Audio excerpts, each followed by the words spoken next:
Assalamualaikum warahmatullahi wabarakatuh dan salam UiTM di hatiku. Saya Sharifah Azra Atila binti Syed Syaban bernombor matriks 2021-487528 dari kelas KAM 110-3B. Kami dari grup pertama akan membincangkan tentang isu adat perpati dari sudut perspektif Islam. Saya akan mulakan dengan pengenalan terlebih dahulu. Adat perpati ialah undang-undang adat yang berasal dari Minangkabau, Sumatera. Ia diasaskan oleh seorang pemimpin Minangkabau bernama Sultan Balun yang bergelar Datuk Perpatih Nan Sebatang. Di Malaysia, adat perpatih ialah gabungan amalan dan peraturan diamalkan oleh masyarakat Minangkabau dan orang asal di Negeri Sembilan dan sebahagiannya dari Melaka, terutamanya Nanning. Adat perpatih ini diwariskan dari generasi ke generasi melalui kata-kata perbilangan. Ia merangkumi pelbagai aspek kehidupan masyarakat termasuk soal harta pusaka, perlatikan pemimpin, hukum nikah kahwin, amalan bermasyarakat, sistem menghukum mereka yang melanggar adat atau melakukan kesalahan dan pelbagai aspek lagi. Mengikut isu semasa, terdapat pelbagai masalah yang berkaitan dengan isu adat perpatih dari sudut perspektif Islam, iaitu terlalu banyak mitos dan salah faham menyelubungi adat perpatih hingga menenggelamkan fakta sebenar mengenai adat yang diamalkan di sesebuah negeri. Antaranya soal pemilikan dan pewarisan harta, sehingga ramai yang membuatkan tanggapan lelaki yang berkahwin dengan wanita yang berkeluarga dari Negeri Sembilan bererti menyerahkan semua harta kepada isteri secara bulat-bulat. Selain itu, isu semasa yang sering berlaku di Malaysia ialah dipercayai bahawa anggota-anggota yang sama dalam satu-satu suku ini berasal dari satu nenek moyang. Mereka dianggap seperti adik-beradik dan anak beranak. Di sinilah timbulnya larangan atau sekatan berkahwin dalam suku yang sama atau berkahwin di luar suku atau lebih dikenali sebagai eksogami. Adat juga menyatakan bahawa sekiranya berkahwin dalam suku yang sama, keluarga ini tidak akan berkembang atau membesar. Assalamualaikum dan selamat sejahtera. Saya Nur Azza Sofia binti Indonesia. Sekarang saya akan membentangkan tentang bahagian kerja saya iaitu soratan karya berkenaan adat perpatih menurut perspektif Islam. Saya akan menerangkan dua konsep yang menurut adat perpatih, iaitu yang pertama ialah konsep adat dan kemasyarakatan. Menurut pandangan dari Nazhan Harun, adat perpatih secara ringkasnya adalah suatu peraturan hidup bermasyarakat yang berteraskan kepada kelompok-kelompok kekeluargaan. Peraturan yang dimaksudkan di sini meliputi semua aspek seperti aspek politik, ekonomi, undang-undang dan organisasi sosial. Cara berkomunikasi dan tanggungjawab antara satu sama lain juga telah ditetapkan. Dalam masyarakat Melayu di Kuala Pilah yang mengamalkan adat perpatih ini terdapat tiga kumpulan utama iaitu perut, suku dan luak. Yang pertama ialah perut. Perut ialah sosial politik terkecil dalam sesuatu suku, iaitu setiap anggota perut berasal dari keturunan perempuan iaitu moyang yang sama. Anggota perut terdiri dari keluarga sedara nisab ibu dan beberapa anggota lain yang telah berkahwin. Berkahwin pada umumnya bermaksud memperolehi saudara bagi sesuatu perut. Berkahwin juga adalah satu proses memperolehi saudara yang disaksikan oleh lembaga bapa, ibu sokong dan anak angkatnya yang disertai oleh adanya harta pusaka iaitu tanah dan rumah. Sekiranya tiada perkara tersebut, berkahwin akan menjadi tidak sempurna. Berkahwin juga melibatkan tanggungjawab anak angkat yang berkahwin dan hati yang ikhlas dan kejujuran di pihak yang memberi serta menerima. Yang kedua ialah suku. Suku, beberapa perut pula membentuk suku iaitu suku ataupun satu unit kekeluargaan yang lebih besar. Anggota suku juga percaya bahawa mereka berasal dari satu keturunan yang sama, cuma terlalu jauh untuk disusul galur. Anggota lelaki menganggap semua perempuan dalam sukunya adalah keluarga dan begitulah sebaliknya. Hubungan dan ikatan kekeluargaan yang sedemikian rupa membuat endogami yang tidak membenarkan kahwin sesuku. Sesiapa yang kahwin sesama sesuku bagi si wanita yang terlibat adalah dilarang mewarisi tanah pusaka. Manakala bagi si lelaki pula tidak lagi layak menyandang mana-mana jawatan pegawai adat. Yang terakhir ialah luak. Luak ialah unit kawasan pentadbiran dari segi adat. Mengikut pentadbiran dari segi adat, terdapat 4 luak utama iaitu Sungai Hujung, Rembau, Jelebu dan Johor yang diketahui yang undang 4 dan luak tanah mengandung, yang meliputi 5 luak kecil yang mengandungi seri menanti iaitu luak Inas, luak Ulu Muar, luak Gunung Pasir, luak Teraci dan luak Jemput. Setiap luak kecil ini pula ditadbirkan oleh ketua adat yang bergelar penghulu luak. Dalam sesebuah luak terdapat 5 atau 6 suku utama dan tiap-tiap luak pula didominasi oleh suku Beduanda. Yang kedua ialah tentang konsep harta mengikut adat pepatih. Harta warisan boleh dikategorikan sama ada harta pusaka dan harta pencarian. Setiap suku mestilah mempunyai harta pusaka yang tidak boleh dipindahkan kepada suku yang lain. Harta pusaka itu merupakan rumah, tanah sawah dan tanah ladang. Tanah pusaka adalah tanah yang diwarisi turun-temurun dari ibu ke anak perempuannya dan seterusnya kepada keturunan perempuan. Manakala tanah bukan pusaka adalah tanah carian suami, isteri atau carian bujang yang diperolehi sama ada melalui pembukaan tanah baru atau melalui pembelian tanah baru. Tanah bukan pusaka kepunyaan si bapa tanah akan kekal dikategorikan sebagai tanah bukan pusaka jika diwarisi oleh anggota lelaki. Tetapi setelah diwarisi oleh anggota perempuan, tanah itu akan boleh menjadi tanah pusaka adat suku perempuan berkenaan. Harta pencarian juga diambil kira dalam adat pepatih seperti yang terdapat dalam pepatah atau terombah adat pepatah ini, iaitu keluar paku kacang belimbing, anak di pangku kemenakan dibimbing. Anak di pangku dengan hasil pencarian, kemenakan dibimbing dengan harta pusaka. Bagi terombah tersebut, adat pepatih mengambil kira kedua-dua jenis harta peninggalan, iaitu harta pusaka dan harta pencarian. Baris ketiga di dalam terombah membawa maksud anak sebagai waris kepada harta sepencarian, manakala anak angkat iaitu kemenakan memberi maksud bahawa anak angkat pula berhak kepada harta pusaka dengan syarat anak angkat itu telah melalui proses berkadin. Apabila proses berkadin telah dilaksanakan, si anak angkat itu boleh mewarisi tanah adat dari ibu angkat.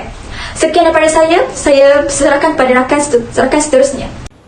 Assalamualaikum dan salam UiTM di hatiku. Terlebih dahulu saya ingin memperkenalkan diri. Saya Nur Najiliani binti Muhammad Syukri, 2021884524. Ingin berkongsi serba sedikit tentang metodologi kajian. Kajian ini menggunakan kaedah kualitatif dan kuantitatif untuk menguraikan secara mendalam tentang isu adat pepatih mengikut perspektif Islam, iaitu adat pepatih merupakan adat yang tidak bertulis dan hukum adat ini berasaskan dua sumber, iaitu resam atau adat turun-temurun yang diwarisi dan dihukum syarak mazhab Syafi'i. Secara umumnya, adat pepatih meliputi aspek jenayah, pembagian harta dan kekeluargaan serta perkahwinan. Dalam adat pepatih, undang-undang jenayah bersifat pemulihan, berberi kemanusiaan dan bertimbang rasa. Malah, kajian ini juga mengenal pasti adat pepatih mengikut perspektif dan syariah Islam bagi menjawab objektif kajian. Terdapat dua jenis data dalam kajian ini, iaitu data primer dan data sekunder. Data primer adalah data yang dikumpulkan oleh pengkaji secara langsung melalui sumber seperti wawancara, tinjauan dan eksperimen laboratorium bagi memenuhi target kajian yang dihendaki. Data primer ini diperolehi daripada kaedah soal sedik, iaitu merupakan kaedah yang mudah dan menjimatkan masa. Penggunaan kaedah ini lebih mudah kerana dapat mengumpul data dengan lebih cepat dan pantas untuk memperkukuhkan lagi kesahihan dan kebolehpercayaan data yang diperoleh daripada responden. Kaedah soal sedik menggunakan platform Google Form untuk membolehkan responden melengkapkan soal sedik secara atas talian. Hasil dari soal sedik kajian ini, 37 responden yang terdiri daripada berlainan peringkat umur telah memberi respon berkaitan adat pepatih mengikut perspektif Islam. Kajian ini telah menyediakan 7 soalan, iaitu soalan pertama, pada pendapat anda, apakah yang anda tahu mengenai adat pepatih? Dan soalan kedua adalah, adakah adat pepatih ini baik untuk masyarakat kerana sistem perkahwinan dan sistem politik menjadikan wanita sebagai penentu dan utama bagi pelaksanaan sebuah perkahwinan dan adat? Dan soalan ketiga adalah, apakah isu yang selalu dikaitkan berkaitan dengan adat pepatih? Soalan keempat ialah, adakah prinsip adat pepatih bertentangan dengan agama Islam? Soalan kelima, adakah anda bersetuju bahawa pengamalan adat pepatih memberi kesan yang positif dari segi Islam? Dan soalan keenam adalah, adat pepatih merupakan adat yang diamalkan sejak sekian lama oleh beberapa generasi sudah lapuk dan ketinggalan zaman serta tidak sesuai untuk dipraktikkan pada zaman globalisasi seperti sekarang ini. Di samping itu, ada juga yang berpendapat bahawa amalan adat pepatih khasnya ini bercanggah dengan agama dan tidak boleh diteruskan dan diamalkan.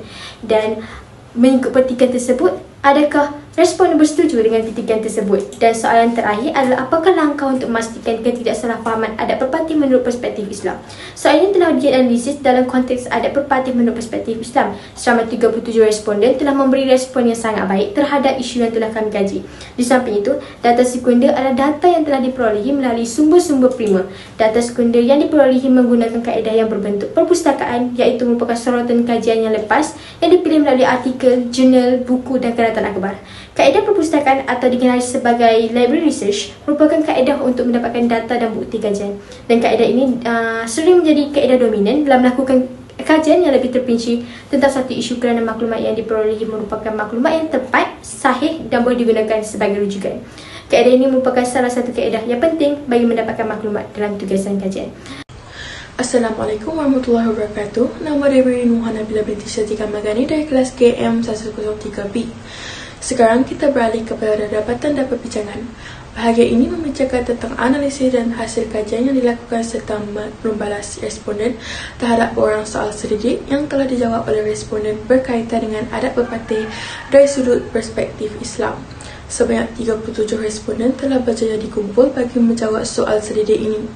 Dapatan yang pertama ialah mengenal pasti adat pepatih menurut perspektif Islam. Soalan diberikan dalam bentuk dua jawapan iaitu setuju atau tidak setuju telah ditujukan seperti yang tertera. Melalui kaedah soal selidik ini, maklum balas yang tertinggi ialah sebanyak 56.8% yang bersamaan dengan 21 orang responden daripada 37 orang responden bersetuju. Seterusnya, maklum balas daripada kajian soal selidik yang membentuk soalan terbuka. Maklum balas yang terbaik daripada kajian soal selidik dari soalan berbentuk terbuka ini ialah adat pepatih adalah satu sistem kemasyarakatan yang lengkap.